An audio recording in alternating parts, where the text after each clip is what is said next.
Hey everyone, I'm Kevin here with Victory 4x4. Today in the garage we're going to be installing a set of our Blitz sliders that you see here on this 2023 Chevy Colorado ZR2.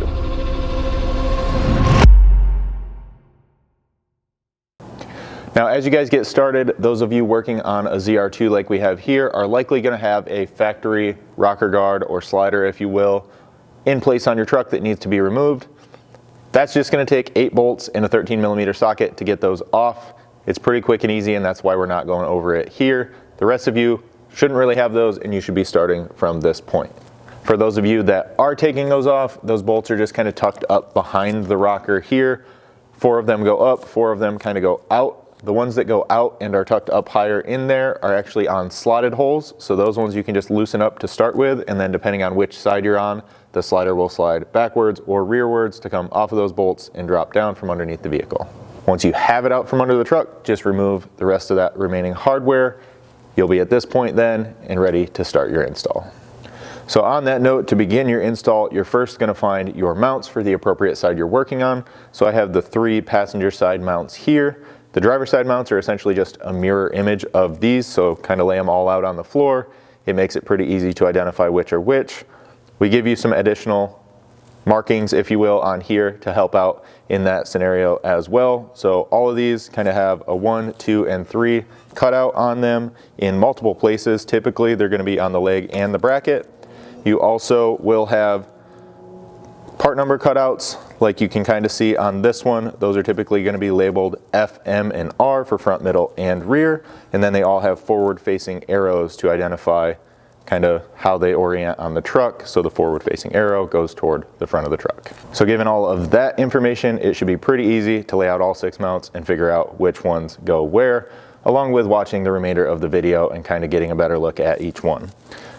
Primarily, these are all going to mount with 1/2-inch thread cutting bolts. So we are going to have to kind of locate them up here on the truck and mark and drill some holes. The only difference is on the middle mount that you kind of see here. That one does have a nut tab that I have in my hand here with a couple pre-installed nuts on the back side of it. Those are going to line up with the 2 holes on this vertical face of the mount. The bottom mounting holes will then be drilled and use those same thread cutting bolts. Just to keep things easy, we're going to work from front to back primarily on the truck. So I'll grab the front mount, get the rest of this stuff out of the way, and kind of get the truck up in position here. Now on the driver's side, it's as easy as placing the mount up here on the frame, getting it lined up, and marking and drilling your holes. On the passenger side, you will have to just stop real quick and get this wire harness unclipped from the frame because it interferes with the mount. So a flat screwdriver, a panel tool like I have here, whatever you have available will help you get these clips removed. So they are kind of hard to see because they're black clips on a black harness on a black frame, but they're pretty easy to identify once you kind of curl this up, if you will. You just get in there and pop those out of their holes. You can really do that all the way back to the next body mount as well because the back clip will interfere. So just do that all at the same time. Now we were able to kind of shove that tight up onto the top of the frame and get it out of the way for our mounting and our drilling purposes. You will want to pull that back down later on. Don't leave it up there where it can get pinched between the body and the frame as that moves over time. Once you have the wiring tucked up out of the way, you will then need to make a mark. Here you're going to be measuring and marking from the center body mount on the truck forward 18 inches. That mark will identify the back edge of the front mounting leg for your slider. So we're just going to take our tape measure here. We're actually going to hook it through the oval cutout in this center body mount. That kind of keeps it in closest to the frame. And then I have a silver marker here.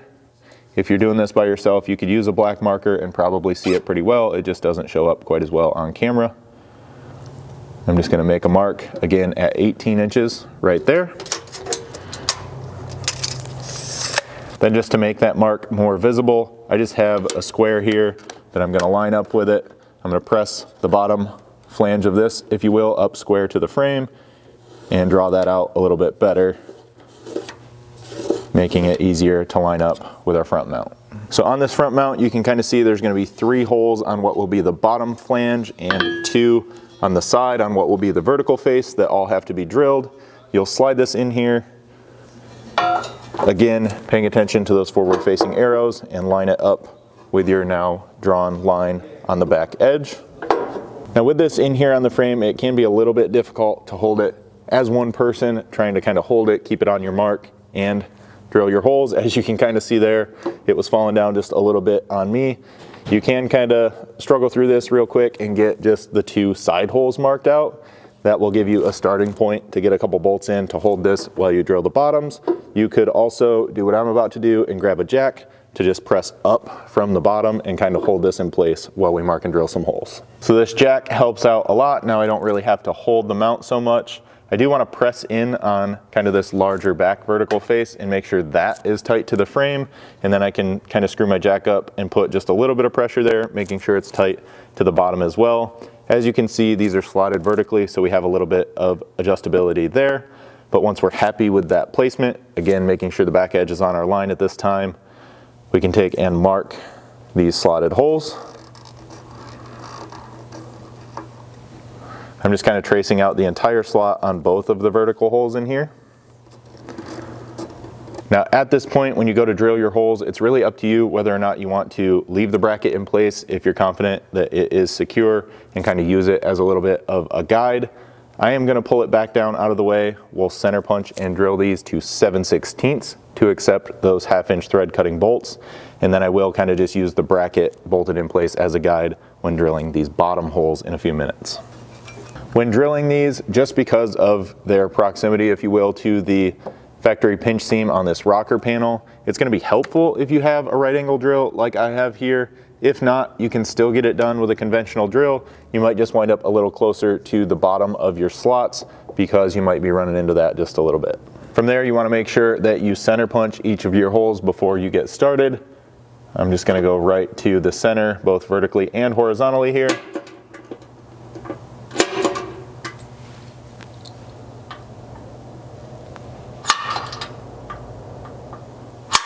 Now again, you are drilling these out to 7/16, which as you can see is a pretty good sized drill bit. So you're going to want to start with a smaller bit as a pilot hole. I'm going to start all the way down at 1/8 inch and kind of work our way up through our series of bits to get to this size. Something, if you have one, that can work pretty well for this is a step bit or a unibit like I have here. But again, we recommend at least drilling a pilot hole before getting started with this so you don't break off the end of it or anything there. One more thing I will say real quick about these is you are kind of limited to the height of each step on this, so just make sure that you're actually getting all the way through your frame material in that 7/16 size. You may wind up drilling your hole with this and then kind of just following it up with a conventional twist drill. So as I mentioned, with our 1/8 inch drill bit, we can now drill out a pilot hole in each of these locations.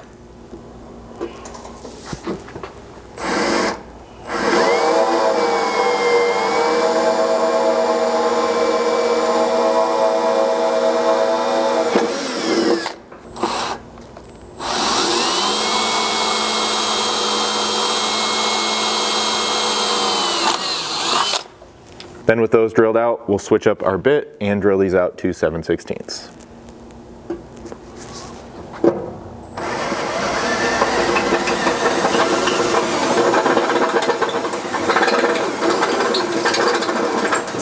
With those first 2 holes drilled, you can now find the 1/2 inch thread cutting bolts in your bolt pack. They look like this. They're a flanged hex head bolt. You'll kind of see the cutting edge built into the threads, or cut into the threads if you will, on here. So they're relatively easy to identify. This is what you're going to use to both mount the mount to the frame as well as cut threads for the bolt itself. So you will want some sort of impact to both run this bolt into the frame as well as tighten the mount to the frame. We have a 3/4 inch socket on here. That's what you'll need as well. And then you can take the mount, line it up with your newly drilled holes, and then take the bolt and impact assembly and get that lined up. And then you can run this right in with the mount in place. You'll have to apply a little bit of inward pressure to your impact and then tighten this up.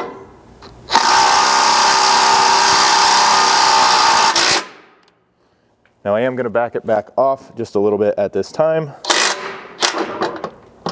That kind of gives us both our adjustability here to raise and lower this and line it up to the bottom of the frame, as well as just get our back bolt lined up as we go to run that one in. So really it's just the same process on that back hole. I just got to kind of switch around my hands and again push the mount back up into place and then run this one in as well.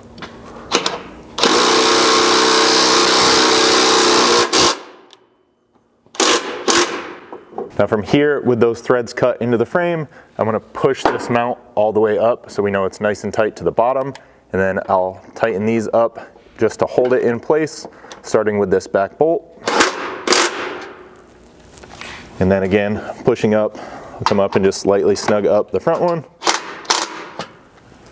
So with those two now holding the bracket and it's kind of tight in place here, you now have both hands free. We're gonna get underneath here and drill the 3 holes into the bottom side of the frame and install 3 more of those bolts. Now from here, hopefully you can see all 3 of these bottom slotted holes a little bit better. Essentially what we're doing down here is the same drilling process that we did out on the side. The only difference being that I'm just gonna leave the bracket in place and kind of drill through it, using it as somewhat of a guide. If you really wanted to, you could mark all 3 of these and pull the bracket down out of your way one more time. That would just prevent any possible damage to the powder coated finish on the bracket during the drilling process. That part is entirely up to you and your discretion, and now we can center punch all 3 of these and get started. Now again, we're just aiming for the center of our slotted holes and making our center punch marks.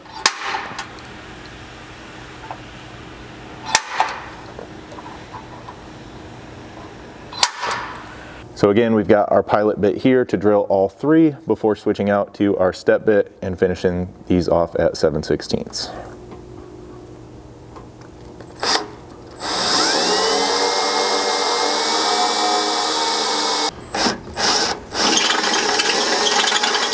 Then just like before, we'll install our 3 thread cutting bolts here.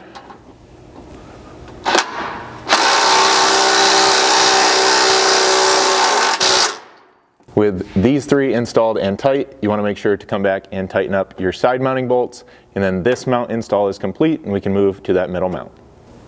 Now with your middle mount, it's going to mount right here on the frame. This is just ahead of the center body mount on your truck. The first thing you're going to do is find the nut tab we mentioned way earlier on in this video. That is what you're going to line up with these 2 holes by sliding it through a hole in the back side of the frame. So what that looks like from out on this side is something like this. When it's properly installed, you can kind of see the pre-installed nuts on that tab right there that you can line your hardware up with. Now in order to do that, you do need to have your mount up in place here roughly so that you can get the bolts through the mount and into this nut tab. So I will bring a jack back in here one more time just to support the mount during that step. If you just have a friend there with you to help out for a second, that works out as well. So here's a quick look at that from the inside of the frame rail. It's going to be going into this hole up here just above this frame cross member. This is basically right behind the transmission and transfer case assembly running from side to side. So you'll just take this starting with this end and feed it into that hole, and then you can work using the tab to line it up with those outside holes. One more thing worth noting is kind of the step in the frame right here. Pay attention to that because just in a moment we do have a spacer that you're going to need to install to accommodate that step. With our bracket now in place out here on the outside of the frame, the nut tab held in place from the back side, you'll want to find 2 of these 1/2 inch by 1.5 inch long bolts with the oversized washers that you see here, and we'll pass those through the bracket, through the frame, and start them into that nut tab. At this time, you can push the mount up tight to the bottom of the frame and then tighten these up at least enough to hold the mount in place while we install the remaining hardware. Next, you're looking for another non-flanged hex head bolt and a washer. This one is just going to be 1 inch long, and you'll also need one of the flanged hex head nuts. These are going to go through the slider mounting bracket and the body mount bracket here and bolt those 2 together. Now the hole in the body mount itself is a little bit oversized, so you'll want that large washer on the body mount side of things with the bolt running toward the front of the truck, and then you will need a wrench, most likely in this location, to tighten these up. This is a 3/4 inch wrench, so if necessary, you can hold the nut with a second wrench, but that flanged hex head should bite in and hold on its own. Next, just like on your front mount, you need to mark and drill the 2 slotted holes you see here out to 7/16 to accept those thread cutting bolts. Now here in the front hole, these thread cutting bolts are going to install just like they did on the front mount. So go ahead and get this one in.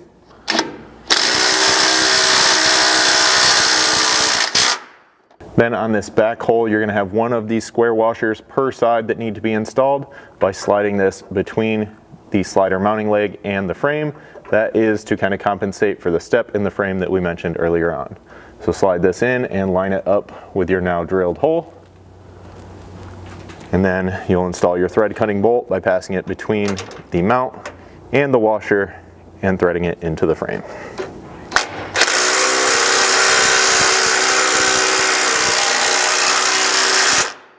At this point, all your mounting hardware is in for this leg, so just go back and tighten everything up or double check it and make sure that it is tight with a 3/4 inch socket or wrench. Moving now to the rear mounting leg, we're going to locate this in a similar fashion to the front leg, so we have to kind of make a mark here on the frame to line our bracket up with. We're going to be measuring from the back edge of this kind of oval or slotted hole that you see here. This is roughly midway between the middle body mount and rear body mount as far as your cab mounts go here on your truck. Basically what we're going to do is measure from the back edge of this hole 3/4 inch back and draw another vertical line here. Pay attention and be careful when marking this so that you don't just hook the hole like this. If you have kind of a large tape measure like I do here, that basically takes up like 1/4 inch in here and can kind of make your mount placement a little bit off. So if you're not familiar with this trick, I bet most of you are, you can just pick one of your inch lines to mark from here. So lining up one of your inch lines with the very back edge of this hole, and then taking your marker, you can come 3/4 inch back from there and make your mark. If you have a smaller tape measure that's not so wide, you can likely just hook it there and kind of achieve the same result. Once you have a mark to start with, we'll bring our square back in here and make a nice vertical line to line our mounting bracket up with. We can then bring our mounting bracket and line up the front edge of the mounting leg with our line here on the frame. This one, much like the front leg, is going to require you to mark and drill all of the mounting holes.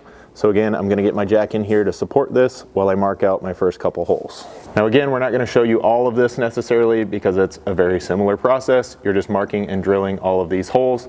This mount does have 3 on this vertical face as well as 3 along the bottom. So we'll start with a couple out here on the side and then move to the bottom mounting holes. Now before we secure this in place, one more thing I will point out is the fact that this kind of has a welded seam here, and that's because this mount kind of follows the upswept portion of the frame where it goes up toward the rear leaf spring and the bed of your truck. Use your discretion here and pay close attention to that. We want it to sit as flat as possible on both of these surfaces. So even though you measured and marked it here, if it looks like it needs to go front or back roughly 1/8 inch either direction, that's totally fine because you have a ton of slotted adjustment in the actual slider itself that we're going to bolt to these later on. So from there, again, we'll proceed with marking and drilling. Now from more of the backside view of this mount, you can kind of see the third hole up on the side mounting flange is up pretty tight and high in here. It's a little bit difficult to get to depending on the tools you have available. So a right angle drill like the one I have here is very beneficial when getting into this location. And then you will likely benefit from having some sort of impact swivel when getting up in there as well. You may be able to get that with just a long extension. Again, just use the tools you have available to you to get these installed. So again, with all 6 of these in place, go back through and make sure that they're all tight, and we can now move on to assembling our slider and get it mounted to these legs. So to get started with your slider assembly, you want to find the lower skid and of course the slider itself. What you're going to be doing here is just setting the slider kind of inside of that skid and lining up the bolt holes along both outside flanges. From there, once you have those 8 holes roughly lined up, you'll want to have the black 5/16 button head bolts along with washers and serrated flange locking nuts to go in place and kind of assemble these two, bolting them together. So you'll install that hardware combination from the outside with the nut here on the inside of the slider. Go ahead and leave all of these a little bit loose until every bolt is installed. Once you have all of those started, you'll just need a 3/16 hex to tighten them up. If you're having any trouble with the nut on the inside, you'll just need a 1/2 inch wrench for those. Now with that lower skid tight, you can move on to installing the rock lights or slider lights, if you will. If yours is equipped with this kind of blue plastic from the factory, go ahead and rip that off. You'll then take the light and simply slide it in through the opening on the top side and line it up with the cutout as well as the mounting holes. To bolt these in, you'll find these small diameter 832 black button head bolts for each of these hole locations, as well as corresponding nylock nuts. You can reach in from the back side here to get the nuts installed. To tighten these, you'll want a 3/32 hex and 11/32 wrench, and you do want to make sure that you're kind of tightening these evenly, working from side to side so that the light sits nice and flat on this mounting face. You'll then repeat that process on the other side of your slider. This next step can really be done now or once the slider is up on the truck, but we're going to be installing clip nuts into all of the mounting holes along the bottom edge here, as well as this back flange to secure our step plate and tread plate later on. There are 2 different sizes in your bolt pack, so pay close attention there. The larger one is going to be a 5/16, and that's going to go in the 6 holes along the bottom edge of each slider. These you'll just take kind of the radius and open starter end and press them on until they kind of make an audible click and also float freely into these holes. That way you know you have them lined up properly. The smaller ones are then M6, and those are going to go on these back holes. They install exactly the same. So go ahead and get all 5 of those on this flange installed as well. At this point, the slider itself is ready to be bolted on the mounts up on the truck. So in our configuration, working on a lift, I'm going to put something over each of these lift arms just to protect the bottom edge so we're not damaging the powder coat finish.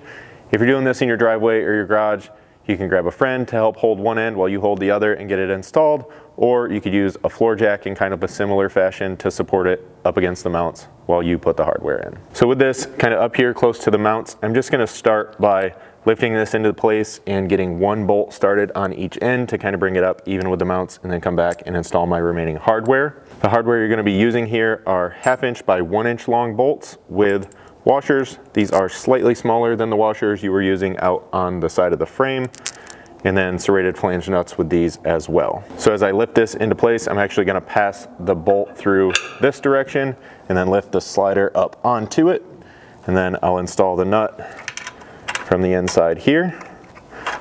If you're doing this kind of in a similar fashion to the way I am, just pay attention up here and make sure you're not running the slider into the body. And then I'll go do the same on the other end. So again, with that bolt in on the other end, I'll now come back through and install the remaining hardware. This is when you're going to want to take a step back and look at the slider placement on the truck, because now you have some slotted adjustability in your slider boat to move this from side to side or front to rear, if you will. Go ahead and take that time, figure out what looks best to you.